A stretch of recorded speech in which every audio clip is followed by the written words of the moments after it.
నమస్తే రమగారు. నమస్తే జయ. రమగారు, ఏదైనా కొత్త సిరీస్ ని స్టార్ట్ చేద్దామా? ఒక చిన్న నావెల్ చెప్తాం. ఓకే. యాక్చువల్గా ఇది బొమ్మరిల్లులో వచ్చి ఉంటాయి సిరీస్. బొమ్మరిల్లులో వచ్చిన సీరియల్ అయి ఉంటుంది అనుకుంటున్నా. స్క్రిప్ట్లో దొరికింది నాకు. 1980లో ప్రింట్ అయిందట. రూపాయి పావలాట అప్పుడు ఈ పుస్తకం. 80లో ప్రింట్ అయింది. కథ బాగుంది, చక్కగా ఇంట్రెస్టింగ్గా ఉంది. విజయ చంద్రిక కథ పేరేనా? కథ పేరే. విజయ చంద్రిక ఒక అమ్మాయి అనమాట. ఆ అమ్మాయి తాలూకు తెలివితేటల మీద కథ. పూర్వం మధురానగరం. ఈ మధురానగరంలో ఒక ముసలివాడు దానికి ఈశాన్యంగా ఉన్న అడవికి పుల్లలు తెచ్చుకోవడానికి వెళ్ళాడు. కట్టపుల్లలు తెచ్చుకోవడానికి వెళ్ళాడు. పుల్లలు తెచ్చి ఏం చేసేవాడంటే అమ్ముకునేవాడు. అమ్ముకుని ఓ 10 పావలావో వచ్చేది. 10 లేవు అప్పుడు, పావలాలు అర్ధలే. ఆ తెచ్చిన పావలాతోటి నూకలు కొనుక్కొస్తే ముసలిది గంజి కాచేదన్నమాట. అయితే ఏమైంది, ఆ పుల్లలు ఈ పుల్లలు ఏరాడు. అడవంతా చాలా విశాలంగా ఉంది. అన్నీ ఏరి ఒక దగ్గరికి పెట్టి తాడు పెట్టి కడదామనుకున్నాడు. తాడు లేదు. ఇదేమిటి, నేను తాడు తేలేదా అని ఆలోచించాడు. పొద్దున్న జరిగింది గుర్తొచ్చింది. పొద్దున్న తన దగ్గర ఉన్న తాడుని ఇచ్చింది భార్య. ఇచ్చి ఎట్లా కొట్లా తాడుతో పట్టుకురా, ఇవాళకి ఒక నూకల గింజ ఒక్క గింజ లేదు, నువ్వు పట్టుకొస్తేనే మన ఇద్దరికి తిండని చెప్పింది. అయితే ఈ తాడు మెత్తగుందని దాన్ని ఇట్లా గుంజాడు. తెగిపోయింది. తెగిపోతే ఏమన్నాడు, చక్రధరుడి దగ్గరికి వెళ్ళి తాడు తీసుకుంటాను, వాడు ఇవాళ రేపు ఒంటో బాగుండలేదు, అడవికి వెళ్ళటం లేదు, వాడి దగ్గర తీసుకుంటానంటే ఆవిడ ఏమంది, ప్రతిసారి ఇట్లాగే చేస్తున్నావు, ఎప్పటి నుంచో ఇది పాతబడిపోయింది, ఓ కొత్త తాడు కొనుక్కురమ్మంటున్నాను సంతరించి, నువ్వు కొనుక్కురావడం లేదు అని తిట్టింది. తిడితే కాదు ఇవాళ చక్రధరుడి దగ్గర తీసుకెళ్తానంటే, నువ్వు తీసుకెళ్ళు, కానీ నువ్వు సంతలో అవి అమ్మేసి వచ్చేటప్పుడు తాడు కొనుక్కురా అని ఖచ్చితంగా చెప్పింది. ఈ డిస్కషన్ అంతా జరిగింది, కానీ ఈయన చక్రధరుడి దగ్గర నుంచి తాడు మాత్రం తేలా. ఇప్పుడు ఏం చేయాలి, ఈ పుల్లలు ఇన్ని పుల్లలు చేర్చాడు, పెద్ద మోపు. ఈ మోపుని కట్టగడితే కానీ నెత్తికెక్కవు, ఎక్కితే కానీ సంతలో అమ్ముడవ్వవు, అదైతే కానీ గింజలు రావు, అదైతే కానీ గంజి రాదు. ఏ కర్ర పుల్లలు లేకుండా వెళ్తే చంపేస్తుంది పెళ్ళాం. పొద్దునే ఒకటి మెట్టింది నెత్తి మీద. ఇప్పుడు ఏం చేయాలి ఆలోచించాడు. ఏదైనా తాడు, ఇంత అడవి కదా, ఓ తీగో ఒకటి ఏదైనా దొరకపోతుందా అని చెప్పేసి ఏం చేశాడు, అటాటా వెతుకుతుంటే ఏదో ఇంత బారుగా ఒకటి కనపడింది. మామూలుగా అడవి తీగలు అవి ఉంటాయి కదా, ఒక్క రవ్వ కను చీకటి పడుతోంది, బాగా చీకటి అయిపోలేదు, కొంచెం అడవిలో 4:30-5 గంటలకి చీకటి పడ్డట్టు ఉంటుంది. ఒక బారాటిది కనపడింది, ఒక బాగా 3 మూరల దాకా ఉంది, 2.5-3 మూరలు సరిపోతుంది. అది పోయి దాని దగ్గరికి వెళ్ళి చూశాడు. చూస్తే అది తీరా తాడు కాదు, ఒక చచ్చిన పాము. పాము చచ్చిపోయింది. అయ్యో ఏం చేయను, ఆ పాముతో ఇట్లా కడతావు. అయినా సరే ఏమనిపించింది, ఇంక ఏది దొరకల, పుల్లలు తీసుకెళ్ళిపోతే పెళ్ళాన్ని చంపేస్తుంది, ఆ తాడుతో చచ్చిపోయింది కదా, ఆ పాముతోటే కట్టేద్దామని ఆ పాముని ఇట్లా చేత్తపుచ్చుకున్నాడు. చచ్చిన పాముని ఇట్లా పట్టుకోగానే ఒక్క క్షణంలో ఈ చచ్చిపోయిన పాము మాయమైపోయి నీలం రంగులో ధగ మెరుస్తున్న ఒక మణిలాగా మారిపోయింది ఆ పాము.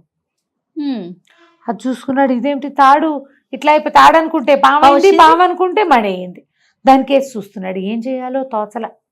సరే ఇదేదో జరిగిందని పెళ్ళానికి చెబుదాము. ఆ తాడు అట్లా మారిపోవటాన్ని జీర్ణించుకోలేకపోయాడు. ఆ పుల్లలు అక్కడ బారేసి 4 పుల్లలు చేత్తో చంకలో పెట్టుకున్నాడు. నెత్తి మీద చిన్న గుడ్డ ఉంటుంది కదా తల కట్టుకునేది, దాంట్లో 4 పుల్లలు మాత్రం తమ పొయ్యిలోకి పట్టుకుని ఇంటికి నడుచుకుంటూ పోయాడు. పెళ్ళానికి చూపించాడు. ఆవిడ 4 తిట్లు తిట్టింది, కానీ చివరికి ఆ మణిని చూసి ఆశ్చర్యపోయింది. నాగమణి అనమాట ఇది. నాగు అది ఎట్లా ఉందంటే నల్లటిది, ఇంత పొడుగాటిది.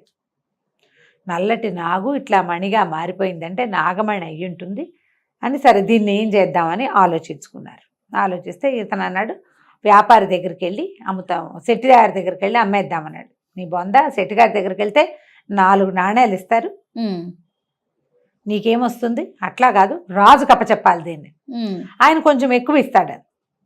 సరే రాజుగారి దగ్గరికి వెళ్దాం అనుకున్నాడు. ఆ మణిని చేత్తో పుచ్చుకున్నాడు. ఒక చిన్న గుడ్డలో మూట కట్టుకుని రాజుగారింటికి ప్రయాణం అయ్యాడు. మర్నాడు పొద్దున రాజుగారింటికి వెళ్ళాడు.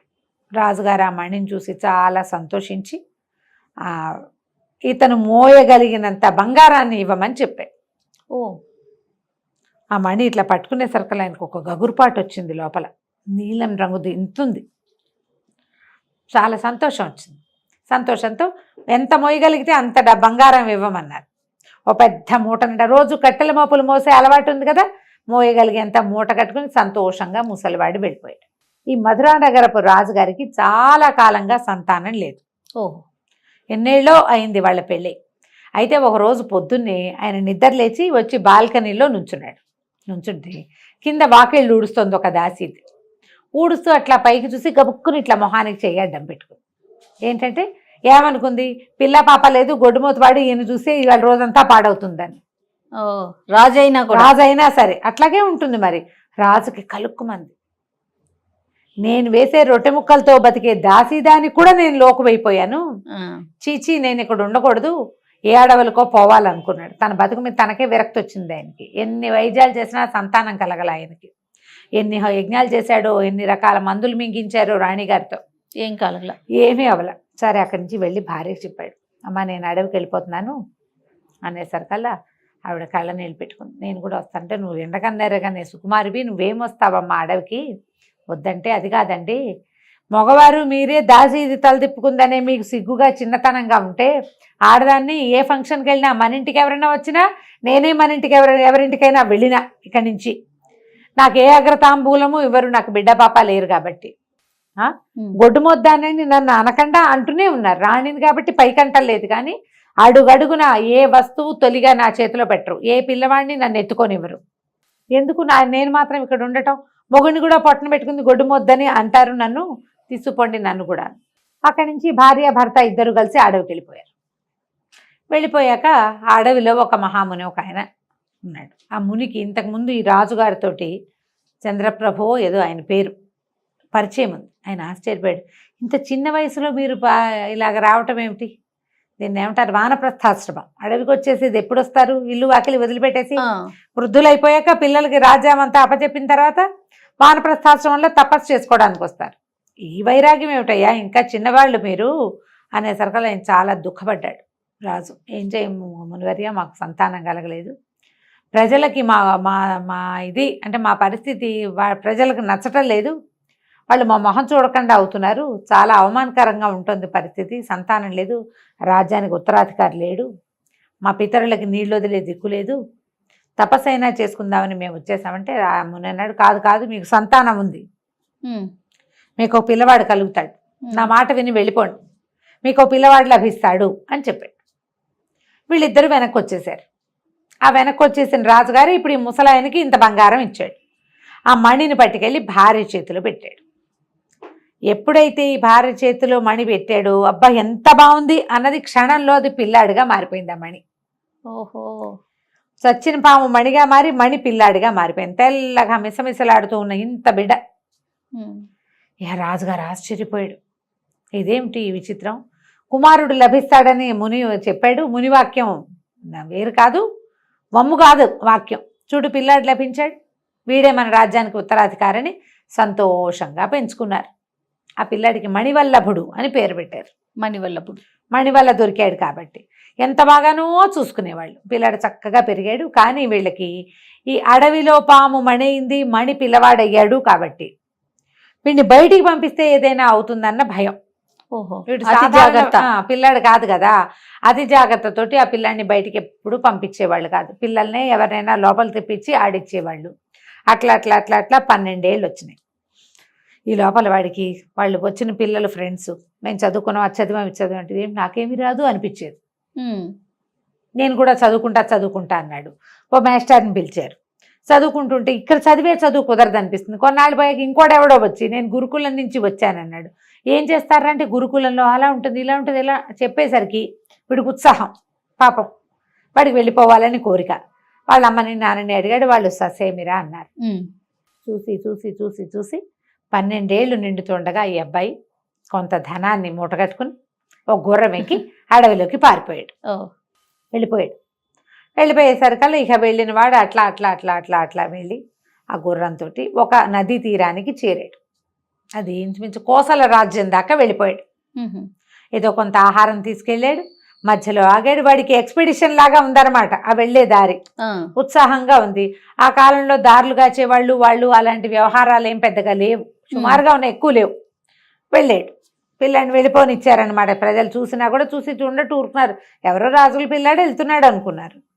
అక్కడికి వెళ్ళాక ఒక చెరువు తీదలో దీని దగ్గర ఒక కుర్రాడు ఎవరో బట్టలు ఉతుక్కుంటూ కనపడ్డాడు. దగ్గరలో ఏదైనా ఊరుందా, అంటే ఇది పెద్ద అడవి, ఇందులో ఊరు లేదు బోరు లేదు, ఉన్నదంతా మా గురుకులం మాత్రమే ఉంది అన్నాడు. అమ్మో గురుకులం ఉందా, ఎలాంటి గురుకులం, గురుగారి పేరేమిటి, అదేంటి ఇదేంటని అడిగాడు. అడిగేసరికి పక్కనే దగ్గరలోనే గురుకులం ఉంది, నేను అందులో శిష్యుణ్ణి, విద్యానంద మహర్షి ఇక్కడ విద్యాభ్యాసం చేయిస్తారు అని చెప్పేసరికి ఈ కుర్రాడు ఆ రెండో వాడిని గుర్రం ఎక్కించుకుని ఆ గురుకులానికి ఎలా వెళ్ళాలో అక్కడికి పోయాడు. పోయి ఆయనకి దండం పెడితే ఆయనేమో నోట్లించ నురుగులు కక్కుతున్న గుర్రము, అది ఎప్పటి నుంచో ప్రయాణం చేస్తుంది, చక్కగా 12 ఏళ్ల పిల్లాడు, మంచి రాజుగారి అబ్బాయిలాగా బట్టలు గిట్టలు కనపడుతున్నాయి. ఎవరు ఏమిటి అంటే, నాకు విద్యాభ్యాసానికి మా ఊళ్ళో కుదరలేదు, మా తల్లిదండ్రులకి భయము, వాళ్ళు పంపలేదు, నా అంతటి నేనే వచ్చానని చెప్తాడు. కానీ ఫలానా రాజ్యము అన్నమాట అబ్బాయి చెప్పడు. సరేలే, విద్యార్థిగా వచ్చిన వాడు వాడంతట వాడొచ్చినా అమ్మా నాన్న తీసుకొచ్చినా సమానమే. అక్కడి నుంచి పిల్లాడిని అట్టు పెట్టుకున్నారు. అయితే ఆ కాలంలోనే కోసల రాజకుమార్తె విజయచంద్రిక కూడా విద్యాభ్యాసానికి వచ్చింది. కొంచెం చిన్నది, కానీ ఆ అమ్మాయి ముందు నుంచి ఉంది, ముందు కొంత చదువుకుని వెళ్ళి మళ్ళీ వచ్చేసింది. ఇతనికంటే కొంచెం చిన్నపిల్ల. ఇతనితోటి ఫ్రెండ్షిప్ చేసింది. వీళ్ళిద్దరూ కలిసి బాగా మాట్లాడుకునేవాళ్ళు, కలిసే కత్తి పట్టటాలు అవి నేర్చుకున్నారు. బాగా అలవాటైంది. ఇతనికి క్రమంగా పెద్దవాడు అవుతున్న కొందికి సొంత ఇంటికి వెళ్ళాలన్న భావన లేదు. 10 సంవత్సరాలు గడిచినాయి. అబ్బా. ఈ అబ్బాయికి 22 ఏళ్ళు వచ్చినాయి, ఆ విజయచంద్రికి 20 ఏళ్ళు వచ్చినాయి. విద్యాభ్యాసం మొత్తం పూర్తయ్యాక కోసల రాజు గారు వచ్చాడు. వచ్చి కూతురుని తీసుకెళ్ళటానికి వచ్చి ఇతనితో ఎప్పుడు వచ్చినప్పుడల్లా ఆయన మాట్లాడేవాడు, కూతురుని చూడడానికి వచ్చేవాడు. ఆ పాఠశాలలో ఉన్న చాలా మంది పిల్లల తల్లిదండ్రులు వచ్చి చూసేవాళ్ళు, ఇతని కోసం ఎవరు వచ్చేవాళ్ళు కాదు. అప్పుడప్పుడు అనిపించేది, ఏమిటి వీళ్ళు నా కోసం వెతకలేదా, వాళ్ళు వెతకకుండా నన్ను ఎలా వదిలేశారు అని ఆశ్చర్యంగా ఉండేది. అయితే ఆయన ఏమన్నాడు, ఆ కోసల రాజు వచ్చి, అబ్బాయి విద్యాభ్యాసం అయిపోయింది కదా, మరి నువ్వు వస్తావా మాతోటి, మీ నాన్నగారు వాళ్ళ దగ్గరికి వెళ్తావా, లేదా అంతఃపురానికి వచ్చేసేయి మాతో పాటు అని అడిగాడు. అడిగేసరికి అలా ఆయనకి ఏమనిపించింది, వీడికి 10 ఏళ్ళు అయినా వాళ్ళు అసలు కనీసం వెతుకుతూ ఎవడైనా రావాలి కదా, ఈ 10 ఏళ్ళ నుంచి ఎవరైనా వస్తారేమోనని ఎదురు చూస్తూనే ఉన్నాడు, ఎవ్వరూ వదిలేశారు వాళ్ళు. అలా అనిపించింది అతనికి. ఎందుకు, వీళ్ళతో వెళ్తే సరిపోతుంది అని చెప్పేసి విజయచంద్రికతో కలిసి అక్కడికి వెళ్ళిపోయాడు కోసల రాజ్యానికి. ఇక వాళ్ళతోటే కలిసి కొంతకాలం ఉన్నాడు. మెల్లిగా ఇద్దరు ఏంటంటే మొదటంతా చిన్నప్పుడు స్నేహం, క్రమంగా ప్రేమలో పడ్డారు, పెళ్లి చేసుకుందాం అనుకున్నారు. అయితే మీ అమ్మ నాన్న ఎవరో చెప్పు, మా నాన్న వెళ్ళి మాట్లాడతాడు అంటుంది. ఇతనికి అసలు వాళ్ళ రాజ్యం పేరెత్తటం కూడా ఇష్టం లేదు. అక్కడ పరిస్థితులు ఏంటో కూడా తెలియదు. ఇప్పుడు చెప్తే వెళ్ళాక అక్కడ ఏమవుతుందో అంటే, అమ్మాయి ఏమంది, మరి వెళ్ళి కనుక్కుండ్రా పరిస్థితులు అంటే, సరే వెళ్తానన్నాక అమ్మాయికి ఏమనిపించింది అంటే, వీడిని వదిలేస్తే చేయి దాటిపోతాడేమో అని అనిపించింది. అందుకని నేను వస్తాను పద, ఇద్దరం కలిసే వెళ్దాం, మీ రాజ్యంలో పరిస్థితులు ఏమిటో చూసుకుందాం, మీ అమ్మా నాన్న సంగతి ఏమిటో చూసుకుందాం, అక్కడ ఓకే అయిన తర్వాత మా నాన్నకి చెప్పి ఇద్దరం పెళ్లి చేసుకుందామని ఇద్దరు కలిసి బయలుదేరారు. 2 రోజుల ప్రయాణం తర్వాత అమ్మాయికి ఏమనిపించిందంటే, ఇలా అవివాహితులుగా వెళ్ళకూడదు, వాళ్ళ అమ్మాయి లేచి వచ్చిందంటారు, అందుకని మనం ఇక్కడ ఎక్కడైనా పెళ్లి చేసేసుకుందామని బండి ఒప్పించి పెళ్లి చేసేసుకుందాం, భార్య భర్త. కాకపోతే వీళ్ళు ఏమనుకున్నారు, ఇలా అడవుల్లో ప్రయాణం చేసేటప్పుడు ఇలా ఆడవాళ్ళ బట్టలతో వెళ్ళకూడదు, నా బట్టలు నువ్వు కూడా మనం వేసుకో, ఇద్దరం కలిసి అన్నదమ్ముల్లాగా కనపడతాం. వీళ్ళిద్దరికి ఏంటంటే దగ్గర పోలికలు ఉంటాయి. సదాటుగా చూస్తే అతనే అమ్మాయి అనుకునే ప్రమాదం ఉంది. స్త్రీ బట్టల్లో ఉంటే కనపడదు, మగవాళ్ళ దుస్తులు వేసుకుంటే వాళ్ళిద్దరు ఒడ్డు పొడుగు ఒకేలాగా కనపడతారు. ఈ మగవాళ్ళ బట్టలు వేసుకుంది విజయచంద్రిక. ఆ విజయచంద్రిక ఈ మణివల్లభుడు ఇద్దరు కలిసి వాళ్ళ గుర్రాలు వేసుకుని రాజ్యానికి బయలుదేరారు. మధ్యలో ప్రపంచాన్ని తెలుసుకుంటూ చూసుకుంటూ అడవుల్లో తిరుగుతూ మెల్లిగా ఒక దారి పట్టారు. రాజకుమారుడు రాజకుమార్తె ఎవరెవరు, మణివల్లభుడు విజయచంద్రిక. విజయచంద్ర చూసావా, ఇద్దరు కలిసి బయలుదేరారు, పెళ్లి చేసేసుకున్నారు. భార్యాభర్తలుగా వెళ్ళాలనుకున్నారు. సరే, ఇక ప్రయాణం చేయగా దూరంగా ఏదో ఒక గుడిసె లాంటిది కనపడుతోంది, ఒక పాక, కొంచెం పెద్దదే. తీరా చూస్తే అక్కడికి వెళ్తే ఒక ముసలం ఉంది. అక్కడ ముసలం ఉంటే, మా వాకాసిన మంచినీళ్ళు ఇస్తావా అంటే, నాయన ఇంత నిర్జనంగా ఉన్న అడవిలోకి ఎందుకు వచ్చారు, ఎలా వచ్చారు, ఏమిటి అది అని అడిగారు. అడిగితే సరే ఏదో చెప్పుకున్నారు, మేము ఇలా వచ్చాం అలా వచ్చాం అని చెప్పారు. చెప్తే సరే మంచినీళ్ళు కావాలంటే ముసలమ్మంది, బాబు ఒకే ఒక కొండ ఉంది మంచినీళ్ళు, ఇందాక పిల్లి పైనుంచి దూకి కొండను పడదోసింది, నేను పోయి మంచినీళ్ళు తెస్తాను నాయన, పక్కనే ఏరుందని కొండ పుచ్చుకుని వెళ్ళింది బయటికి. ఇతను ఆ బయటకు వచ్చి ఆవిడ ఏరు వైపు ఎటువైపు వెళ్ళిందో చూసి మళ్ళా లోపలికి తిరిగేసరికి ఈ విజయచంద్రిక చాలా అలసటగా ఉందని అక్కడ నులక మంచం మీద పడుకుంది. ఆ మంచం పక్కన ఒక అమ్మాయి కనిపించింది ఇతనికి. ఆ ఇంట్లో ఎవరు లేరు. ఆవిడ చెప్పడం, నేను ఒక్కదాన్నే ఉన్నాను నాయన అని చెప్పింది. మా ఆయన వేటకెళ్ళాడు, నేను ఒక్కదానే. నువ్వు ఒక్కతే ఉంటే ఈ అమ్మాయి ఎక్కడి నుంచి వచ్చింది? ఇతను ఏం చేశాడు, పెళ్ళాన్ని ఏదో చేసేస్తుంది అనుకుని కత్తి దూశాడు. దూసేసరికి వాళ్ళ అమ్మాయి కంగారు పడి, బాబు కత్తి దూయొద్దండి, ఈ ముసలిది మంచిది కాదు, ఈవిడికి 7 కొడుకులు ఉన్నారు, గజ దొంగలు వాళ్ళు కాస్త వచ్చారంటే మిమ్మల్ని ఇద్దరిని చంపేస్తారు, మీ దగ్గర ఉన్నది నగ నట్ర అన్నీ దోచుకుంటారు, మిమ్మల్ని ఇక్కడ ఉంచడానికే ఆవిడ ఈ నీళ్లు కుదరవు, అక్కడి నుంచి నీళ్లు పట్టుకొస్తుంది, వచ్చేటప్పుడు ఒక చెట్టాకులు వేసి అందులో పడేసి తీసుకొస్తుంది, మీ సంగతి తేల్చేస్తుంది అని చెప్పింది. చెప్పేశారు కల్లా ఏం చేశాడు, అమ్మాయిని గబగబా లేపేశాడు. సరే థ్యాంక్స్ చెప్పాడు. అమ్మాయి లోపల గదిలోకి వెళ్ళిపోయింది. నువ్వు ఎక్కడి నుంచి వచ్చావమ్మా అన్నాడు. నన్ను కూడా ఇలాగే ఎత్తుకొచ్చారండి, పెద్ద కొడుకు బలవంతంగా పెళ్లి చేసింది, చచ్చినట్టు ఉంటున్నాను, వీళ్ళు దుర్మార్గులు, వాళ్ళేమో ఒట్టి మహా కఠార వాళ్ళు మంచి వాళ్ళు కాదు, మగవాళ్ళు అనేసరికల్లా పెళ్ళాన్ని తీసుకుని బయలుదేరాడు. ముసలమ్మాయి లబలబలాడిపోయింది. ఉండండి ఉండండి ఉండండి అని ఎంత బతిమలాడినా ఆగల. ఇంకా మీ కోడలు చెప్పింది అలాంటివి చెప్పాలా, మళ్ళీ ఆ అమ్మాయికి కూడా ప్రమాదమే కదా. కాదు మేము వెళ్ళిపోవాల్సింది, మాకు మంచినీళ్ళు వద్దు, మేము బయటే తాగుతాం, వెళ్ళిపోవాలి అర్జెంటుగానని బయటకు వచ్చేస్తే ఆవిడ వెంబడబడింది కానీ దొరకల ఇతను. ఓ పక్కకి ఏం చేశాడు, అటువైపు దక్షిణం వైపుకు వెళ్ళండి అని చెప్పింది కానీ ఇతను దక్షిణం వైపుకు వెళ్ళకుండా ఇంకో దిక్కుకి దారి తీశాడు. ఆవిడ చెప్పిన దిక్కు వైపుకి ఇప్పుడు అట్నుంచే వాళ్ళు వస్తున్నారేమో. ఒకవేళ ఈ ముసలిది కూడా ఎందుకు వెళ్ళింది, ఇక్కడ ఏదో డబ్బు వచ్చే అవకాశం ఉందని వాళ్ళకి వార్తలు పంపడానికి వెళ్ళుండొచ్చు మేబీ, అందుకని రెండో దారి పెట్టాడు. భార్య తను ఇద్దరు కలిసి నడవటం మొదలుపెట్టారు. ఏమైందంటే వాళ్ళ గుర్రాలు అవి జారిపోయినాయి వాళ్ళ దగ్గర నుంచి, కానీ డబ్బులు ఇవి ఉన్నాయి వాళ్ళ దగ్గర, ధనం ఉంది, నడిచి వెళ్తున్నారనమాట. ఈ ఇంతలో ఏమైంది, ఈ ముసలమ్మ మొగుడు పిల్లలు వచ్చేసారు ఇంటికి. వచ్చేసరి కల్లా బంగారు చిలకలు లాంటి వాళ్ళు ఇద్దరు ఎగిరిపోయారు. కాస్త ముందు వస్తే ఏం పోయేది, ఇంత లేటుగా వచ్చారు అని గోలు పెట్టి పంపించింది. వీళ్ళు వెనకాల పడ్డారు. వీళ్ళిద్దరూ ఎన్ని విధాలు పరిగెత్తారు, ఎంత పరిగెడతారు. అమ్మాయి కొంచెం ఏంటంటే దానికి యుద్ధ విద్యలు వచ్చినా ఆడపిల్లలకి కొంచెం సుకుమారం ఉంటుంది ఎంతో కొంత. యుద్ధ విద్యలు వచ్చిన అమ్మాయే. అక్కడి నుంచి ఏమన్నాడు, చెట్టెక్కిచ్చాడు, నువ్వు ఇక్కడే ఉండు, వాళ్ళందరి సంగతి నేను చూస్తానంటే నేను మాత్రం చూడనా అని కత్తి తీసింది. ఇద్దరు కలిసి చెడామడా వాడు నలుగురిని అబ్బాయి నరికాడు, ముగ్గురిని అమ్మాయి నరికేసింది. ముసలాడు కాళ్ళు పట్టుకున్నాడు. ఆ ముసలమ్మ భర్త, బాబు వదిలేసే, పిల్లల కోసమే కదా ఇంత కష్టపడతాం మేము, పిల్లల్ని కాస్త చంపేశావు, ముసలిది ఒక్కతే అయిపోతుంది, కోడలు కూడా ఉంది, మమ్మల్ని వదిలే అంటే వదిలేసేసి ఈ మగవాళ్ళ దుస్తులు ధరించి బయలుదేరారు. వెళ్ళగా అవంతి నగరానికి చేరారు వీళ్ళు. ఓ నగరానికి చేరాక ఏమైంది, సరే ఏమన్నాడు, మనం ఓ పని చేద్దాం, కొద్ది రోజులు ఇక్కడ ఉందాం, కొంచెం ఆహారం వండుకొని తినడానికి సామాన్లు పట్టుకొస్తానని ఆ అమ్మాయిని ఒక చోట పెట్టి వీడు పట్టణంలోకి వెళ్ళాడు.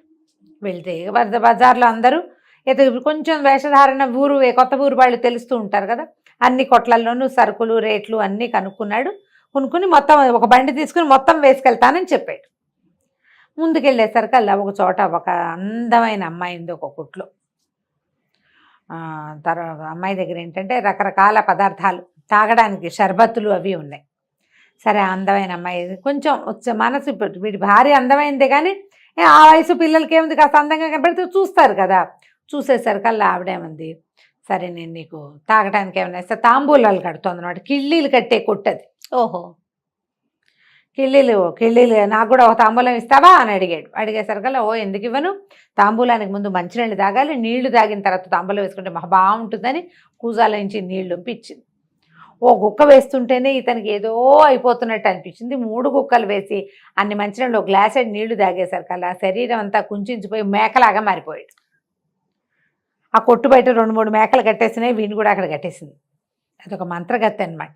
ఓహో, ఎంతసేపు అయినా ఈ భర్త తిరిగి రాలే. విజయచంద్రికి ఆశ్చర్యంగా, ఎందుకు రాడు ఇంతసేపు అయితే, ఏమిటో చూద్దామని. ఈ అమ్మాయి కూడా మగబట్టల్లోనే ఉంది కదా, మళ్ళీ దీంట్లోకి వచ్చింది, మార్కెట్లోకి వచ్చేసరికల్లా అతను మొదట చూసి వెళ్ళిన కొట్ల వాళ్ళంతా, బాబు చాలాసేపు అయింది, ఇంకా మార్కెట్లోనే ఉన్నారా, సామాన్లు సరుకులు పట్టించుకెళ్ళటం లేదు ఏంటండి అని అడుగుతున్నారు. సేమ్ ఒకేలాగా ఉంటారు, ఒకలాగా ఉన్నారు కదా. ఈ అమ్మాయి ఓహో వీళ్ళందరి కొట్లకి వీడు వచ్చాడు అనమాట. ఇంకా ముందుకెళ్దామని చూసి ముందుకెళ్ళి ఈ తాంబూలపు కొట్టు దగ్గరికి వెళ్ళేసరికల్లా ఈ తాంబూలం కొట్టు దగ్గర అమ్మాయి ఏమిటి, సరిగ్గా ఆ సమయానికి ఆ కొట్టులో తాంబూలాలు కట్టే అమ్మాయి ఎటో వెళ్ళింది కాస్త పక్కకి. ఆ కొట్టు బయట కట్టేసిన మేక తెగరిచింది. దీన్ని చూసి ఈ అమ్మాయిని ఈ విజయచంద్రకి మేక ఎందుకు అరుస్తుందో అర్థం కాలం. సరే ఇక్కడ ఎవరు లేరు, దాని ఎదురుగుండా ఒక సామాన్ల కొట్టుంది, ఆ సరుకుల కొట్టులోకి వెళ్ళి పలకరించాడు. పని అయిపోయిందా బాబు, సామాన్లు పట్టుకెళ్ళటానికి వచ్చారా అన్నాడు. ఏదో తలకాయ ఊపింది. అన్ని కొట్లు చూసారా అన్నాడు. కొట్లన్నీ చూశాను. ఎదురుగుండా కొట్లోకి మాత్రం వెళ్ళకండి బాబు, అది మాంత్రికురాలు, దొంగమొహం, వచ్చిన వాళ్ళని జంతువులుగా మార్చేస్తుంది, అది అసలు మంచిది కాదండి, ఆ కొట్లోకి మాత్రం వెళ్ళకండి, మీలాంటి అందగాళ్ళని చూస్తే దానికి ముందే నోరాగదు అన్నాడు. అనేసరికల్లా ఓహో, ఒకవేళ ఏమైనా మా ఆయన కానీ వస్తే జంతువుగా మార్చేస్తాను వీడు చెప్తున్నాడు, అని నన్ను చూసి అరిచిన మేక నా మొగుడేనేమోనని డౌట్ వచ్చింది. ఓహో, మళ్ళీ వీళ్ళు అక్కడ నుంచునేసరికల్లా విపరీతంగా మేమని అరుస్తూనే ఉంది మేక. ఎట్లా వీడిని మనిషిగా చేయాలో తెలియలా, ఏం చెయ్యాలో అర్థం కాలేదు. సరే, ఈ లోపల ఆవిడ వచ్చి నవ్వుతూ అందగాడా తాంబూలం కావాలా అని అడుగుతోంది.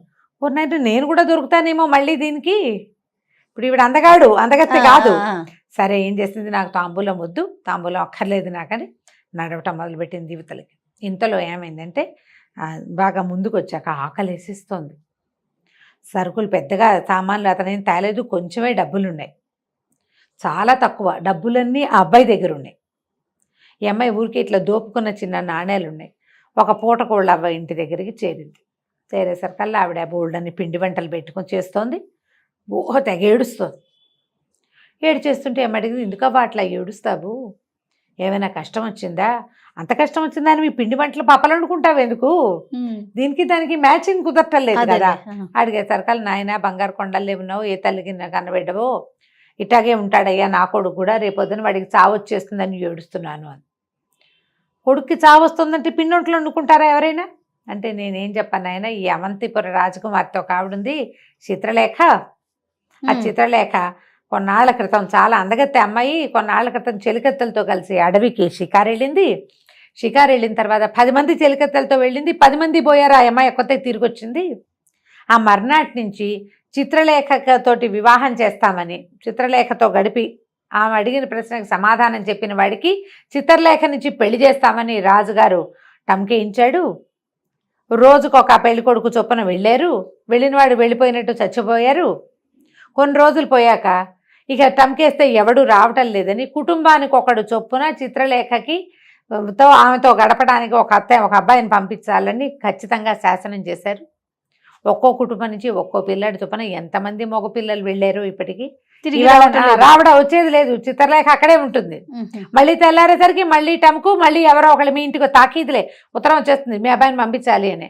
అబ్బాయి వెళ్తే ఇక అంతే, మా పిల్లాడు కూడా వెళ్తాడు నాయన, పాపం ఇంకా బతికి రాడు, అందుకని 4 రకాలు తింటాడని చేసి పెడుతున్నాను, చేస్తున్నా, దుఃఖం ఆపుకోలేక ఏడుస్తున్నాను.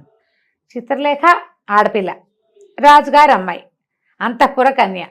చిత్రలేఖ ఎవరిని మింగేతిస్తుంది, దానితోటైనా ఎవరైనా ఉండాలి, దానిలో అయినా ఎవరైనా ఉండాలి, అంతే. ఈ రెండిట్లలో ఏదో ఒకటి ఉందనుకుని, ఏమందావా చచ్చేలా ఆకలిస్తుంది, పావలా లేదు నా దగ్గర, ఒక కానీ ఉందంతే నా బొడ్లో, ఇంకంతకంటే లేవు, ఈ పదార్థాలన్నీ నాకు తినబెట్టు, నీ కొడుకు బదులు నేను వెళ్తా అనేసరికలు, అయ్యో నాయన ఏ తల్లిగిన బిడ్డవో, వద్దు వద్దంది ముసలిది, కానీ ఆశ పుట్టింది. అంతేగా, కొడుకు మరణం తప్పింది కదా. సరే, మళ్ళీ వాళ్ళ ఇంటికి ఇప్పట్లో ఛాన్స్ రాదు, ఇది రాదు, కొన్నాళ్ళు బతుకుతాడు కొడుకు. చక్కగా విస్తరేసి స్నానం చేయని ఆయన స్నానం చేయించి శుభ్రంగా పెట్టింది. కడుపు నిండా తినేసి కాళ్ళు జాపు పడుకుని సాయంకాలం అయ్యేసరికల్లా వెళ్ళింది కోటకి. వాళ్ళందరూ ఈ పిల్లని చూసి ఆశ్చర్యపోయారు.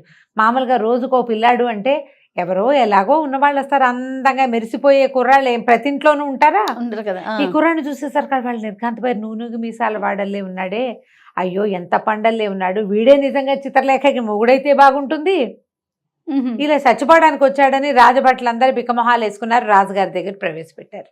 నేను ఈ ఊరు అబ్బాయిని కానండి, ఫలానా పూటకోళ్ళమ్మ కొడుకు బదులు నేను వచ్చానంటే, నువ్వెందుకురా నాయన చచ్చిపోతావు, నీ దారి నువ్వు పోక అంటే, కాదు నేను చూడాల్సిందేనన్నాడు. సరే, సాయంకాలం భోజనం పెట్టారు. రాజుగారి ప్రసాదంలో చీకటి పడేసరికల్లా ఈయన్ని తీసుకెళ్ళి చిత్రలేఖ దగ్గరికి పంపారు. ఆ చిత్రలేఖ నిర్ఘాంతపోయింది. ఎంత బాగున్నాడు, మనసు పారేసుకుంది ఆవిడ. ఇంత బాగున్నాడు, చచ్చిపోతాడు కదా, వృధాగా చచ్చిపోతాడు, ఏం చేయాలో తెలియదు. సరే, రాత్రి అయితే ఆవిడ ఏడు మొహం పెట్టుకుని, నువ్వు నిదానంగా వెళ్ళిపో, రాత్రి అయ్యేదాకా ఇక్కడే ఉన్నావంటే మరి నిన్ను చంపేస్తారు, ఒకవేళ నేను లేననుకో అప్పుడు నువ్వు ఏమవుతుందంటే, ఏముంది, నేను మా నాన్న మా రాజ్యం సర్వనాశనం అయిపోతాం, పోతాం, నువ్వు మాత్రం చచ్చిపోకూడదు, నువ్వు ఇంత బాగున్నావని బతిమలాడింది. కాదు, ఏం జరుగుతుందో చూస్తాను. అనేసరికల్లా సరే అర్ధరాత్రి 11 గంటలు 11:30కు గంట కొట్టేసరికల్లా ఈ చిత్రలేఖ వెనకాల నుంచి ఒకడు వచ్చాడు భూతాకారంతో. వచ్చేసరికల్లా ఈ అమ్మాయి ఏం చేసింది, కత్తి తీసి యుద్ధానికి దిగింది. ఎవరైనా ఎదిరించే వాళ్ళు చూస్తే వాళ్ళని కనపడితే ఆ రాక్షసుడు తగ్గిపోతాడు. ఎదిరించే వాళ్ళు ఎవరు లేరు. సడన్గా ఇప్పుడు అందంగా ఉన్న అమ్మాయి వెనకాల నుంచి ఒక పెద్ద భూతం వస్తే భయం వేసి సావరు. అవును.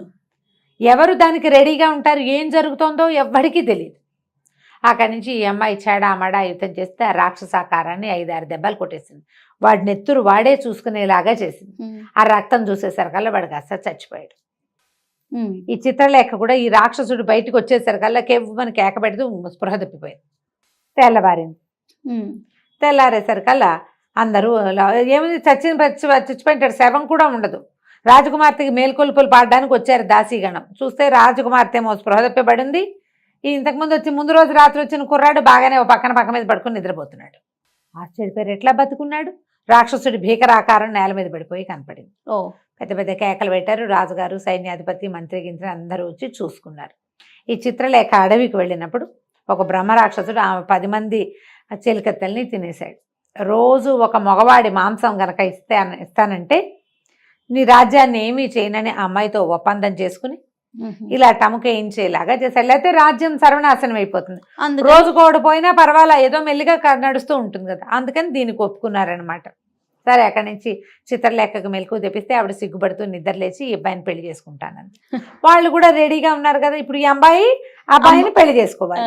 పెళ్లి చేసుకోవాలి. సరే, ఏమనుకుంది, పెళ్లి చేసుకున్నాక ఏం చేయాలి అని ఆలోచించి, నేను ఇప్పుడు వివాహం అది చేసుకోనండి, వివాహం చేసుకోలేను అంటే, కాదు నువ్వు వివాహం చేసుకోవాల్సింది, వివాహం అయ్యాక నువ్వే రాజు అవుతావు అంటే, సరే నాకు ఒక షరతు ఉంది, ఒకరోజు రాజుని చేయండి, నన్ను రాజుగా ఉండటం నాకు సంతోషాన్ని ఇస్తే అప్పుడు వివాహం చేసుకుంటానని అనేసరికల్లా వెంటనే ఇవాళ ఈ అబ్బాయిని రాజుని చేస్తున్నాము అని ప్రకటించారు.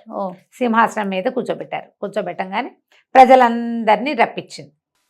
ప్రజలందరినీ రండి, ఒక టముకేయించారు. ఏదైనా విచిత్రమైన వ్యవహారం చేయగలిగే వాళ్ళు, విచిత్రమైన వాళ్ళు రండి అందరూ. ఎలా పెట్టిందంటే, ఎవరి దగ్గర అందమైన కుక్కలు, మేకలు, పెంపుడు జంతువులుగా ఉన్నారో వాళ్ళందరినీ పిలిపించింది.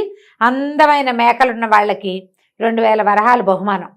తెలివిగా రాజుగారు అన్నాడు, అదేంటమ్మా అట్లా పెట్టావు అంటే, అట్లా కాదండి, ప్రజలకి వాళ్ళు జంతువుల్ని బాగా చూసుకోవాలని తెలుసుకుంటారు, అందుకని పెట్టాను అంది. ఈ 20 మేకలున్న మంత్రగత్తె కూడా తీసుకొచ్చింది. అందరివి మేకలు, కుక్కలు అన్నీ చూశారు. బాగానే ఉంది. కొంతమంది కుక్కల్ని, కొంతమంది కుందేళ్ళని, రామచిలకల్ని పెంచుకునే వాళ్ళు. అందరిలోకి ఎక్కువ మేకల్ని పెంచుకోగలిగే సత్తా ఉన్నది ఈవిడ. అక్కడి నుంచి సరే, ఇంకొక బహుమానం ప్రకటిస్తాను, ఎవరైనా సరే జంతువుని మనిషిగా మార్చగలిగే మంత్రశాస్త్రం తెలిసిన వాళ్ళు ఉన్నారా మన సభలో? ఉంటే చెయ్యొద్దండి. మీ దగ్గరున్న జంతువుని మనిషిగా మీరు మార్చగలరా? ఎలా మారుస్తాం? ఏమిటో ఇది దిక్కుమాలవన్నీ అడుగుతున్నాడు రాజకుమారుడని ఎవరి దారిని వాళ్ళు సర్దుకున్నారు. ఈ మేకలావిడకి ఆశ పుట్టింది. ఎంత ఇస్తారు జంతువుకి అని అడిగింది. ఒక్కో జంతువుకి 2000 వరహాలు ఇస్తామన్నారు. ఏం చేయగలవు? నాకు ఇప్పుడే డబ్బులు ఇచ్చేస్తానంటే నేను మార్చగలను, నాకు ఆ మంత్రశక్తి ఉందని. సరే ఇచ్చేస్తాం, మార్చేయమన్నారు. ఈ వెంటనే ఈ మేక, ఈ మంత్రగత్తె ఏం చేసింది, తన సంచిలోంచి ఓ చిన్న ఇంత సీసాడు నీళ్లు తీసి దాన్ని మంత్రించి మేకల మీద చల్లింది. ఒక్కో మేక ఒక్కో అబ్బాయికి చొప్పున మారిపోయి 20 మంది మేకలు 20 మంది అబ్బాయిలు అయిపోయారు. అందులో తనకు భర్తని గుర్తుపెట్టింది అమ్మాయి. మణివల్లభుడు ఉన్నాడు అందులో, మేక అయిపోయాడు. కానీ మగవేషంలో ఉంది విజయచంద్రిక. విజయచంద్రిక మగవేషంలో ఉంది. తన మొగుడిని తను గుర్తుపెట్టగలదు కదా, రాజుగా ఉంది ఇక్కడ. గుర్తుపెట్టేసింది. గుర్తుపెట్టేశాక మా బహుమానం అంది మంత్రగత్తె. దగ్గరికి రాగానే మెడ ఎగరగొట్టేసింది కత్తితోటి. హాహాకారాలు చేశారు సభలో. వాళ్ళ స్త్రీని చంపేసిందని. ఇప్పుడు ఆ అమ్మాయి ఎదురుగుండా పక్క కొట్ల వాళ్ళకి తెలుసు ఈ అమ్మాయి మంత్రగత్తె అని. లోకానికి ఏం తెలుస్తుంది, అది అందగత్తెగా కనపడుతోంది. మేకలు పెంచుకునే బంగారు తల్లి అంతే కదా కనపడుతుంది. అప్పుడు ఈ అమ్మాయి ఏం చెప్పిందంటే, ఇది అమ్మాయి మంత్రగత్తె, ఈ పొరుగు రాష్ట్రాల నుంచి మీ దగ్గరికి ఇక్కడ పనుల కోసమో వ్యాపారం కోసమో లేదా తిరగడానికో వచ్చిన వాళ్ళలో అందగాళ్ళని సెలెక్ట్ చేసి వాళ్ళ మీద నీళ్లు చల్లి వాళ్ళని మేకల్ని చేస్తుంది. ఇందులో ఉన్నవాడు ఇగో ఇతను నా భర్త, నేను స్త్రీని, మేమిద్దరం భార్యాభర్తలం అని చెప్పి ప్రజలంతా హాహాకారాలు చేశారు. రాజుగారు అమ్మాయి హతాశులైపోయారు. ఈ అబ్బాయికి ఇచ్చి పెళ్లి చేద్దాం అనుకున్నారు కదా, అదేమో అమ్మాయి అని తేలింది. అక్కడి నుంచి చిత్రలేఖ వలవల ఏడవటం మొదలుపెట్టింది.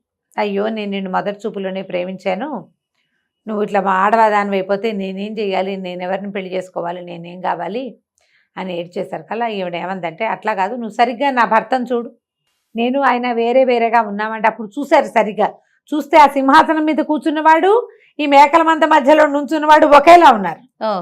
నేను ఆయన రెండో భార్యగా నిన్ను స్వీకరిస్తాడు, మన ఇద్దరం కలిసి ఉందామని చెప్పింది. నువ్వు నాతో ఉండటమే కదా నీకు కావాల్సిందని ఈ రెండో అమ్మాయిని చిత్రలేఖనిచ్చి మణివల్లభుడికి పెళ్లి చేయించింది. బాగుంది. రాజు రాజుగారు కూతురు, ఇద్దరు కూతుళ్ళు అల్లుడితోటి హాయిగా ఉన్నారు. కొంతకాలం అక్కడే ఉన్నారు. ఉన్నప్పుడు ఈ అమ్మాయి ఈ చిత్రలేఖ పదే పదే భర్తను అడిగేది, మీ దేవురు, నువ్వు ఏ దేశానికి రాజకుమారుడివి, నువ్వు రాజకుమారుడివి కాకపోతే రాజకుమార్తె నిన్నెందుకు పెళ్లి చేసుకుంటుంది అంటే చెప్పేవాడు కాదు అతను. అయితే ఈ చిత్రలేఖ తోడుకోడలతోటి సవితోటి ఏమనేదంటే, అక్క అంత తెలివి తక్కువగా ఎట్లా చేసుకున్నావు, మనం రాజకుమార్తెలం కదా, దారిపోయేవాడిని చేసుకున్నావంటే మనకేం గొప్ప, క్షత్రియుడు కాని వాడిని చేసుకుంటే మనకేమన్నా గొప్ప కాదు కదా, మరి వీడు క్షత్రియుడు అవునో కాదో తెలుసుకోవాలి, నువ్వు క్షత్రియుడేనమ్మా, అతనికి రాసవిద్యలన్నీ తెలుసు, ముందు నుంచి మేము కలిసి చదువుకున్నాం అంటుంది అమ్మాయి. విజయచంద్రకి చెప్తున్న చిత్రలేఖ ఒప్పుకోక సవితికి ఎక్కిచ్చిందనమాట, ఇతని కులగోత్రాలు కనుక్కోవాలి నువ్వు, ఏమైనా సరే కులగోత్రాలు కనుక్కో, ఆ రాజ్యానికి వెళ్దాం, మనం మీ రాజ్యానికి వెళ్దాం పదా, ఎన్నాళ్ళు మా ఇంట్లో ఉంటావని అందాం మనం, అక్కడ మంచి అడుగు అడుగు అడుగు అని బాగా ప్రోత్సహించింది. తను అడిగేది నవ్వుతూ. ఈ అమ్మాయి ఏంటంటే మొదటి భార్య, అతను మొదట ప్రేమించి పెళ్లి చేసుకున్నాడు కదా, ఇప్పుడు ఈ పెళ్ళి అంటే అనుకోకుండా జరిగిన పెళ్లి, విజయచంద్రికతో జరిగింది ప్రేమించి పెళ్లి కదా, అందుకని ఎంతసేపు ఇట్లా ప్రోవోక్ చేస్తే సరే ఏమైంది, ఒకరోజు భార్యాభర్త షికారు వెళ్ళారు. ఎవరు మొదటి భార్యతోటి, చిత్రలేఖతోటి కాదు, విజయచంద్రికను మణివల్లభుడు షికారు వెళ్తే అమ్మాయి ఏమందంటే, నేను ఒక రాజకుమార్తెని, ఇంకో రాజకుమార్తెని నీకు పెళ్లి చేయించాను, మా పరువు మర్యాద ఉండాలి కదా మాకు కూడా, ఎవరో దారిపోయేవాడిని ఇద్దరు రాజకుమార్తెలు పెళ్లి చేసుకున్నారంటే మాకేం మతింపు, మా నాన్నలకేం గొప్ప, మా వంశాలకు ఎంత ఇది కదా, నీవు మీ కులం గోత్రం చెప్పకుండా చేస్తున్నావు, మీది ఏ రాజ్యమో చెప్పు చెప్పు చెప్పు చెప్పు చెప్పు చెప్పు అనేసరికల్లా ఇతనికి సడన్గా తలకాయ పట్టేసుకున్నాడు.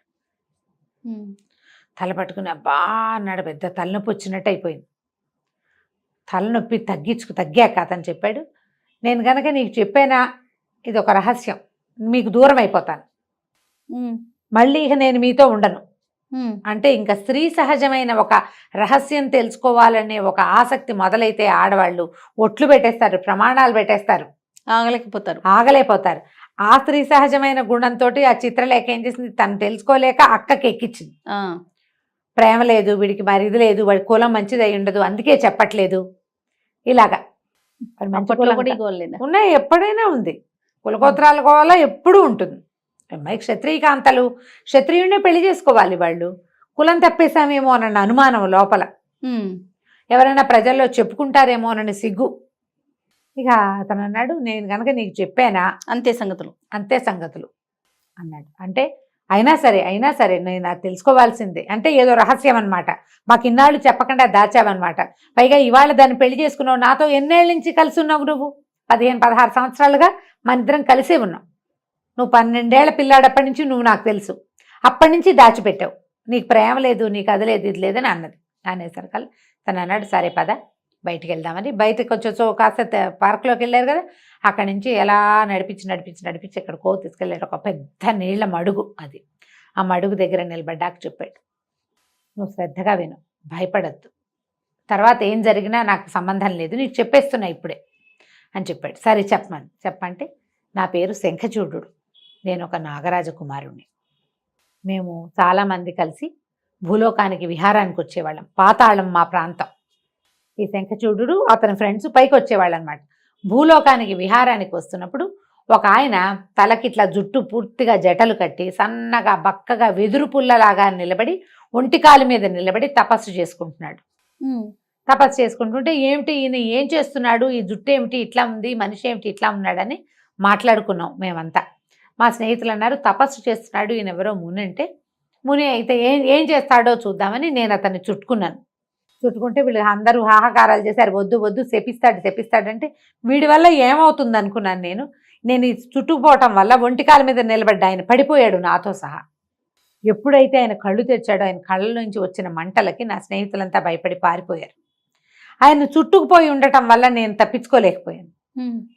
ఆయన నీకు ఇంత పొగరా శంఖచూడా, నువ్వు ఇలాగే మట్టిలో కలిసిపో అని శపించాడు. నేను బతిమలాడాను. నేనేనాడు తపస్సు చేసే వాళ్ళని చూడలేదు, మొదటిసారి భూలోకానికి వచ్చాను, అందువల్ల నా వల్ల ఈ తప్పు జరిగింది, నన్ను క్షమించు క్షమించు క్షమించని చాలా బతిమలాడాను. మట్టిలో కలిసిపో, చచ్చిపోమని శపించాడు. మట్టిలో కలిసిపోవడం చచ్చిపోవడం. అయితే ఒక పని అప్పుడు ఆయన చాలా బతిమలాడాక నా తండ్రి అయిన వాసుకి పట్ల దయతలిచి నన్ను వదిలిపెట్టాడు. నాకు శాప అవసానం చెప్పాడు, నువ్వు ఇలాగే చచ్చిపడి ఉంటావు, నిన్ను ఎవడైనా మానవుడు ముట్టుకుంటే నువ్వు మణిగా మారతావు. ఓహో. నిన్ను ఒక స్త్రీ ఆమె చేతిలోకి తీసుకోగానే నువ్వు బాలుడిగా మారతావు, వాళ్ళతో పాటు జీవించు. వివాహం అయిన తర్వాత నీ భార్య నీ గత జన్మని గుర్తు చేసి ప్రశ్నించే వరకు నువ్వు మానవ మాత్రుడుగానే ఉంటావు. ఎప్పుడైతే నీ గత జన్మ నీకు జ్ఞాపకం వస్తుందో అప్పుడు శాప విమోచనం, అప్పటి వరకు నువ్వు ఈ భూలోకంలో బతుకుతూ ఉండమన్నాడు. నేను అప్పుడే చచ్చి పడిపోయాను. నన్ను ఒక కట్టెలవాడి చేతిలోకి తీసుకున్నాడు, నేను మణిగా మారా. తీసుకెళ్లి అక్కడి నుంచి మధురానగర రాజుగారి అంతఃపురంలో ఆ రాణిగారు నన్ను పట్టుకుంది, నేను బాలుడిగా మారాను. వాళ్లే నాకు మణిగా భూషణుడిగా పేరు పెట్టారు. మొత్తం చెప్పాడు. నేను అక్కడి నుంచి 12 సంవత్సరాల వయసు వచ్చాక వాళ్ళని విడిచిపెట్టి వచ్చాను. మధురానగరపురంలో రాజకుమారుడిగా పెరిగాను నేను. ఇప్పుడు నన్ను అడిగావు కాబట్టి ఇక నాకు శాప విమోచనం అయిపోయింది. ఇక నేను మీతో కలిసి జీవించను. నాకు గుర్తొచ్చినా, నాకు గుర్తు రాగానే నాకు శాప విమోచనం అయిపోయినట్లే. జ్ఞాపకం వచ్చినా మీ ఇద్దరిని వదలలేక నేను చెప్పలేదు, నువ్వు బలవంత పెట్టావు నన్ను చెప్పేదాకా. చెప్పా కాబట్టి ఇక నేను ఇక్కడ ఉండనని పెద్దది 4 మూరలు పొడుగున నల్లటి వికృతాకారం కలిగిన పాముగా మారిపోయాడు అతను. ఈ అమ్మాయి చూస్తుండగానే మహాభయంకరంగా ఉంది. అది జర పాకుతూ ఆ మడుగులోకి ప్రవేశించి వెళ్ళిపోయాడు. ఓహో. కళ్ళు తిరిగి పడిపోయింది విజయచంద్రిక. మెలకు వచ్చి చూస్తే ఏముంది, మడుగు మోత గట్టు మీద తను ఒక్కతే ఉంది. లబోదిబోమని ఏడ్చింది, చేయగలిగేది ఏం లేదు. అక్కడి నుంచి ఇంటికి వెళ్ళింది ఏడుస్తూ. వెళ్ళేసరికల్లా చిత్రలేఖ ఆశ్చర్యపోయింది. ఏం జరిగింది అంటే, నీ వల్లే మనకి ప్రాప్తి వచ్చింది. నా అంతటి నేను 2-3 సార్లు అడిగి ఊరుకున్నాను అతని మీద వ్యామోహంతో. నువ్వు నీకు భర్త వ్యామోహం కంటే ఈ కులం వ్యామోహం ఎక్కువ, నన్ను ఎక్కించేసుకోవాలని నాకు ఎక్కిచ్చేసావు. అడిగి భర్తను పోగొట్టుకున్నావు అని లబలబలాడుతూ ఏడుస్తూ అక్కా చెల్లి తెగ శోకాలు పెట్టారు. మణివల్లభుడు వెళ్ళిపోయాడు. నా పేరు శంఖచూడు, నేను సర్పాన్ని, నేను అది ఇది డామ్డీమ్ అన్నట్టు చెప్పేశాడు కథంతా. ఎప్పుడైతే తన శాప విమోచనం అయిపోయిందో ఇంకా నేను మీతో మానవులతోటి కాపురం చెయ్యను అని వెళ్ళిపోయాడు. ఈ అమ్మాయి విజయచంద్రిక ఏడుస్తూ రాజ్యంలోకి వచ్చేసింది, ఊళ్ళో అంతఃపురంలోకి వచ్చింది. తెగ తిట్టింది ఆ చిత్రలేఖని. నీ వల్లే ఇలా నేను అడగాల్సి వచ్చింది, అనవసరమైన ఎంతూసియాజం రేకెత్తించావు నాకు, ప్రశ్నించి చివరికి అతను శాప విమోచనం అయిపోయిందని వెళ్ళిపోయాడు. భర్త లేకుండా ఉండిపోయాం ఇప్పుడు మనం, పోనీ పెళ్ళిళ్ళన్నా కాకుండా ఉంటే మళ్ళీ వివాహాలైనా ఏవి, ఇప్పుడు మనం ఏం చేస్తాము అని బాగా ఏడ్చింది. ఇద్దరు కలిసి శోకాలు పెట్టారు. ఏం చేస్తారు, వెళ్ళిపోయిన వాడిని తెచ్చుకోలేరుగా. అక్కడి నుంచి నేను మా ఇంటికి వెళ్ళిపోతానంటే చిత్రలేఖ బతిమలాడిన అక్క నన్ను క్షమించు, నా వల్లే ఇంత పని జరిగింది, చూద్దాం ఏదైనా ఒక ప్రయత్నం చేద్దాము, నువ్వు మాతోటే ఉండిపో, రాజ్యానికి రాజు ఎవరు, మన ప్రాణనాథుడు, ఆయన భార్యగా నువ్వే ఆ సింహాసనం మీద కూర్చుని, నువ్వు మొదటి భార్యవు కాబట్టి మేము దానికి ఒప్పుకునే కదా నన్ను ఇచ్చి పెళ్లి చేశాడు మా నాన్న, రెండో భార్యగానే, కాబట్టి రాజ్యం నీది. అయితే విజయచంద్రికనే రాజుని చేశారు. ఆ అమ్మాయే రాజ్యం చూసుకోవాలి. అయితే అమ్మాయి ఏమందంటే, నాకు ఒక ఐడియా ఉంది, ఐడియా ప్రకారం చేస్తాను. సరే, అప్పుడు ఈవిడ చాటింపు వేసింది. ఎవరైనా ఏదైనా ఒక విచిత్రాన్ని, అద్భుతమైన సంఘటనని చూసినా తెలుసుకున్నా అది మాకు తెలియచేయండి. నేనెన్నడూ చూడని అద్భుతాన్ని తెలియజేసిన వాడికి మోయగలిగినంత బంగారం ఇస్తానని ప్రకటన చేసింది. తెలివిగా చేసింది. అప్పుడు చిత్రలేఖ ఎందుకక్క వీటి వల్ల ఏం ప్రయోజనం అంటే, అట్లా కాదు, ఏదైనా మనకి ఇప్పుడు ఈ అద్భుతాన్ని చూసామా మనం, చచ్చిన పాము మణవటం ఏమిటి, మణి పిల్లాడవటం ఏమిటి, వాడు మనకి మొగుడవటం ఏమిటి, అది సంవత్సరాలు అతనితో కలిసి ఉన్నాను నేను. నువ్వంటే ఇప్పుడు ప్రేమించావు, వివాహం చేసుకున్నావు, నన్ను ప్రేమించావు, నా మొగుడిని నువ్వు పెళ్లి చేసుకున్నావు. నేను చదువు మొదలుపెట్టిన దగ్గర నుంచి నాతో పాటు ఉన్నాడు, నాకు తెలియలా. ఒక్క వాక్యం బయటకు వచ్చేసరికి మాయమైపోయాడు. అద్భుతాలు ఇవన్నీ. అలాగే ఏదైనా ఒక అద్భుతం అందితే చూద్దాం. ఒక ఏడాది పాటు ప్రయత్నం చేస్తాను ఇతని కోసం. దొరకలేదా ప్రాణత్యాగం చేసుకుంటా. తర్వాత నీ తండ్రి నీ రాజ్యం నువ్వు మీ బాధ మీరు పడండి అని చాటింపేసింది. ఎవ్వరూ రాల. ఊళ్ళో వాళ్ళంతా మాట్లాడుకునేవారు. ఏదైనా అద్భుతం అనగానే పక్కవాడు నాకు కూడా తెలుసు అనేవాడు. ఇద్దరికి ముగ్గురికి తెలిసినవి అద్భుతాలు అవ్వవు. ఎవ్వడికి తెలియంది కదా అద్భుతం అంటే. అవును. అయితే ఆ ఊళ్ళో ఓ బ్రాహ్మడు ఉన్నాడు. కొంచెం పేదవాడు. ఆయన యాయవారం చేసుకునేవాడు. 5, 6 పిల్లలు ఉన్నారు. వాళ్ళ ఆవిడ అంది, రోజు మంచి రోజులు చెప్తావు ప్రతి వాళ్ళకి, ఏం ప్రయోజనం నీ వల్ల? ఈ రాణిగారు ఏదో ప్రకటన చేసింది, ఒక అద్భుతాన్ని ఏదైనా చెప్పచ్చు కదా. ఎట చెప్తామే అద్భుతాన్ని, చూడకండా అన్నాడు. చూడైతే రోజు రొట్టెలు చేసిస్తా, పో రోడ్ల మీదకి వెతుకు. తేగలిగినంతతే నా పిల్లల్ని నేను ఎట్టాగొట్ట గడుపుకుంటా, వెతుకు, చూడు. ఇప్పుడు ఇళ్ళ మధ్యలో వాకిళ్ళ మధ్యలో ఏమవుతాయి అద్భుతాలు? ఎక్కడికో నడిచిపోతే ఏదో అవుతుంది అని తోలింది. రొట్టెలు చేసి ఇచ్చింది. పొద్దున్నే చద్దనం తిన్నాడు ఇంట్లో. ఆ రొట్టెలు భుజాన్ని వేసుకుని బ్రాహ్మణ ఆయన వెళ్ళటం మొదలుపెట్టాడు. వెళ్ళగా వెళ్ళగా వెళ్ళగా వెళ్ళగా ఏదో ఆ కారడవిలాగా అడవి దాటాడు. ఎవరో 2 భార్య భర్త కనపడ్డారు, ముసలి వాళ్ళు. బాబు ఏదైనా తినటానికి ఇవ్వండి అని. సరే ఈయన ఏం చేశాడు, ఇంత దూరం వచ్చాము, ముందుకెళ్తే ఏదైనా ఇల్లు ఒక చిన్న ఊరు ఏదైనా తగిలితే ఎవరో ఒకళ్ళు అన్నం పెడతారు. ముసలి వాళ్ళు వీళ్ళు అంతవరకు నడవలేరని ఆ 2 రొట్టెలు చెరుకో రొట్టె ఇచ్చాడు. బాబు నీకు ఉంచుకోకుండా మాకు ఇస్తా అంటే, పర్వాలేదు, నేను కాలు సత్తు ఉన్నవాడిని, ముందుకు నడిచి వెళ్తా, ఎక్కడో చోట నాకు ఆశ్రయం దొరకపోదు, బ్రాహ్మణులకు అన్నం పెట్టే రోజు అది, అన్నం వండుకునేందుకు ఏదో దొరుకుతుంది, ఏదో బ్రాహ్మణులు ఇల్లే దొరికితే ఒక ముద్ద అన్నం పెడతారు వాళ్ళే అని చెప్పాడు. ఈ రొట్టెలు ఇచ్చేసిన తర్వాత ఇంకా నడవటం మొదలు పెట్టేసరికల్లా ఆయన అనుకున్నట్టు ఈ అడవి తొందరగా దాటలేకపోయాడు. పెద్ద అడవా? పెద్దదే. సరే ఏమైంది, ఇంకా ఎండగా ఉంది. అక్కడ ఏవో కనపడితే మంచినీళ్ళు తాగాడు. ఎండగా ఉంది కదా అని ఒక చెట్టు కింద పడుకున్నాడు. ఎండ తగ్గాక వెళ్దాంలే, నీళ్లు తాగాం, మనకేం ఆకపోతున్నా అన్నం తిన్నాడు కదా. చెట్టు కింద పడుకున్నాడు. చల్లగాలికి చాలా హాయిగా నిద్ర పట్టేసింది. ఆయన లేచేసరికి కను చీకటి పడిపోయింది. అయ్యో అనవసరంగా నిద్రపోయాను, నడుద్దామని నడక మొదలుపెట్టాడు. కానీ ఎంత నడిచినా అడవి తరగల. వీళ్ళ ఊరికి దగ్గరగా ఉన్నదే, అతను ఆ వైపు ఎప్పుడు రాలా అటు. సరే ఏమనుకున్నాడు, చూస్తే ఒక పెద్ద వటవృక్షం, పెద్ద మర్రి చెట్టు. సరే దీని మీద పడుకుందాం, ఈ పూటకి చీకటి పడిపోయింది, రాత్రి అయ్యేసరికి ఇంకా కనువెలు కూడా ఉండదు అడవిలో. చెట్టు ఎక్కి పడుకున్నాడు. మంచినీళ్ళు తాగేశాడు. ఇంకో 2 కరకరలు ఏవో తెచ్చుకున్నాడు. ఆ 2 నవిలేసి, రొట్టెలు అయిపోయినాయి, 2 నవిలి కాసిన మంచినీళ్ళు తాగి ఆ పక్కన కొలంలోంచి చెట్టెక్కి పడుకున్నాడు. పడుకుంటే ఉన్నట్టుండి ఏదో సందడి వినపడింది. చూస్తే చెర చెర చెరమని శబ్దంతో 4-5 మహాసర్పాలు పాక్కుంటూ వచ్చాయి చెట్టు కిందకి. హడిలిపోయాడు. అది ఎట్లా ఉందంటే పౌర్ణమికి దగ్గర రోజు, అందుకని పాముల పొలకు కనపడుతుంది. అమ్మో అనుకున్నాడు, ఏం చేయాలో తెలియలే. కానీ ఇతను చూస్తూ ఉండగానే ఆ 4 సర్పాలు 4 దివ్యాభరణాలు ధరించిన మానవుల్లాగా అయిపోయారు. ఈ చెట్టు కిందంతా శుభ్రంగా ఊడ్చేశారు, నీళ్లు జల్లారు, ఎక్కడి నుంచి తెచ్చారో అవన్నీ, అక్కడి నుంచి ముగ్గులు వేశారు, ఏమిటో అలంకారం చేశారు. కళ్ళు ఇలా తలుచుకోగానే ఇవొచ్చేసినాయి ఆసనాలు, బోల్డన్ని ఆసనాలు ఏర్పరిచారు. ఒక సభకి సరిపడా ఏర్పాటైపోయింది కింద. ఈయన ప్రాణాలు అరిచేతిలో పెట్టుకుని ఆ చెట్టు కొమ్మని ఖర్చుకుని పడుకుని చూస్తున్నాడు. ఒక గంట గడిచేసరికి అలా ఆ బుసలు విపరీతంగా 4 పాములు వస్తుంటేనే శబ్దం వినపడింది. ఇప్పుడు అట్లా కాదు, పెద్ద సముద్ర ఘోషలాగా ఉంది. బుస కొడుతున్న పాముల శబ్దాలు వినపడుతున్నాయి. చూస్తూ ఉండగానే కొన్ని వేల సర్పాలు వచ్చాయి అక్కడికి ఆ చెట్టు కిందకి. ఆ సర్పాల్లో అతిపెద్దది, ఇంత పెద్ద పడగ, చాలా పడగలు కలిసి ఉన్నట్టుగా ఉండి మణులతో ఉన్న ఒక సర్పం చకచక నాయక స్థానంలో ఉన్న సింహాసనం దగ్గరికి వచ్చింది.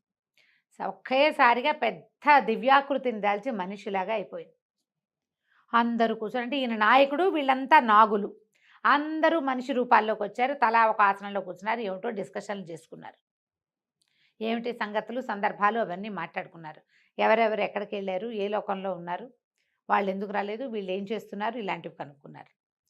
3:30 అవగానే తెల్లవారుజామున వేగు చుక్క పొడిచే సమయానికి మొత్తం సర్పాలన్నీ వెళ్ళిపోయినాయి, కుర్చీలన్నీ మాయమైపోయినాయి, ఆకులు అలవలు మామూలుగా చెట్టు కింద ఎలా ఉండాలో అలా అయిపోయింది. ఈయన ప్రాణాలు అరచేతిలో పెట్టుకుని ఆ వేగు చుక్క బాగా పొడిచేదాకా ఉండి అక్కడి నుంచి నడక మొదలుపెట్టి రాజస్థానానికి వచ్చేసాడు. వచ్చి విజయచంద్రకి చెప్పాడు, రాణికి మొత్తం ఇలా ఇలా నేను చూశాను అని. సరే ఇవిడ నన్ను తీసుకెళ్ళమంది. అమ్మ మీరు చూడలేరమ్మా, పామును చూస్తే హడిలిపోయాను, మగవాడిని నేనేను, మీరు చూడలేరంటే, అయినా సరే మొత్తం భర్త సర్పంగా మారిపోవటం చూసింది ఆ అమ్మాయి. అంతకంటే భయంకరమైనది ఉందా ఇంకోటి? కాదు నేను వస్తానని కొంచెం సింపుల్గా వేషధారణ చేసి ఆ బ్రాహ్మడితో పాటు మర్నాడు మళ్ళీ అక్కడికి వెళ్ళి అక్కడ దాకా ఏముంది, గుర్రం వేసుకుని వెళ్ళిపోవచ్చు. ఆయనంటే నడిచాడు, వీళ్ళు రథాలతో వెళ్ళిపోతారు కదా.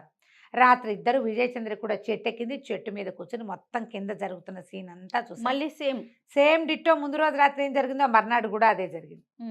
మూడో రోజు ఏం చేసింది, వెళ్ళిపోయారు తెల్లవారంగానే ఇద్దరు. రథం అవతల ఎక్కడో పెట్టుకున్నారు, రథం ఎక్కి ఇంటికి వెళ్ళిపోయారు. అక్కడికి బ్రాహ్మడికి నువ్వు ఎంత మొయ్యగలిగితే అంత తీసుకెళ్ళమని బంగారపు రాసుల దగ్గర కూర్చోబెట్టారు. ఆయన బంగారం 3-4 సంచుల నిండా నింపుకుని భుజాన్ని వేసుకుని తీసుకుపోయాడు. ఆయన దరిద్రం తీరిపోయింది. ఈ అమ్మాయి ఏం చేసిందంటే చిత్రలేఖను రెడీ చేసింది, పద మన ఇద్దరం వెళ్దామని. అక్కడి నుంచి కొంతమంది పని వాళ్ళని బోళ్ళని సామగ్రిని మోయించుకుని ఆ అడవిలో ఉన్న చెట్టు దగ్గరికి తీసుకెళ్ళింది. ఏ వటవృక్షం మీద అయితే తను కూర్చుని కింద సీన్ చూసిందో ఆ చెట్టు కిందంతా శుభ్రం చేయించింది పని వాళ్ళతోటి.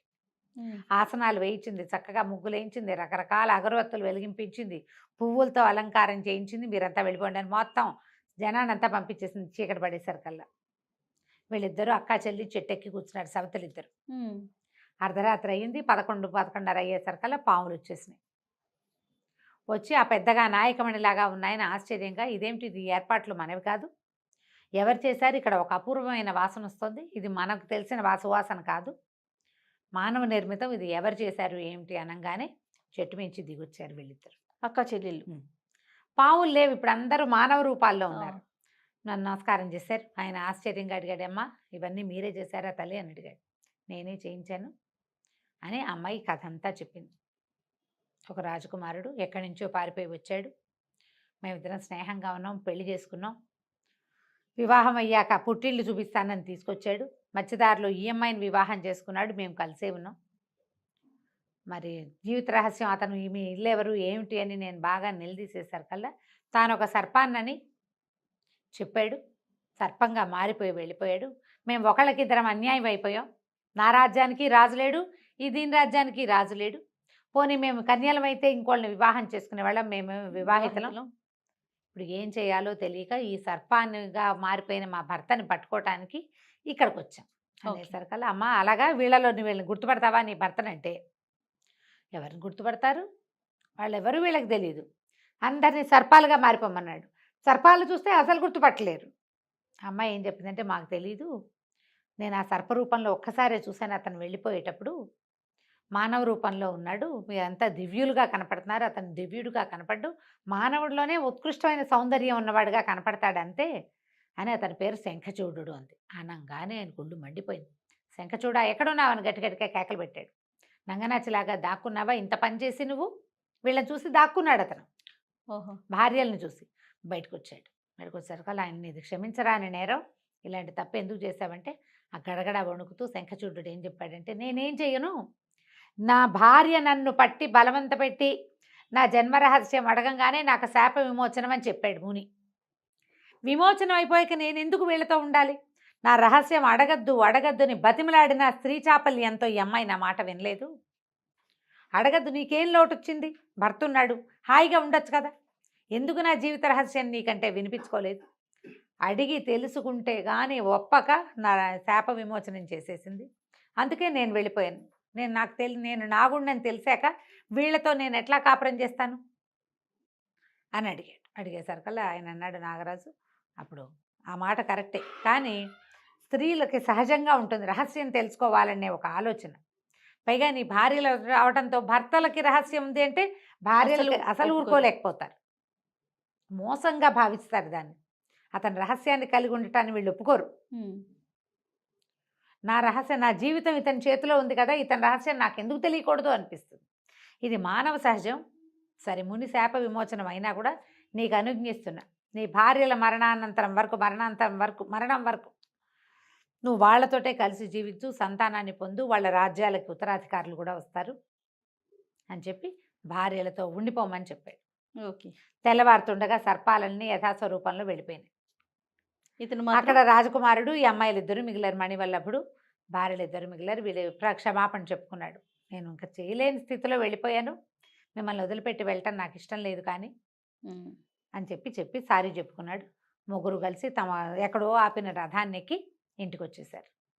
కొద్ది రోజులు ఇక్కడ ఉండి ఆ తర్వాత మధురా నగరానికి వెళ్ళిపోయారు. ఆ మధురా నగరపు రాజకుమారుడు కదా ఇతను. అవును అవును. వాళ్ళ అమ్మ నాన్నకి ఇతను కనిపించడానికి వెళ్ళాడు.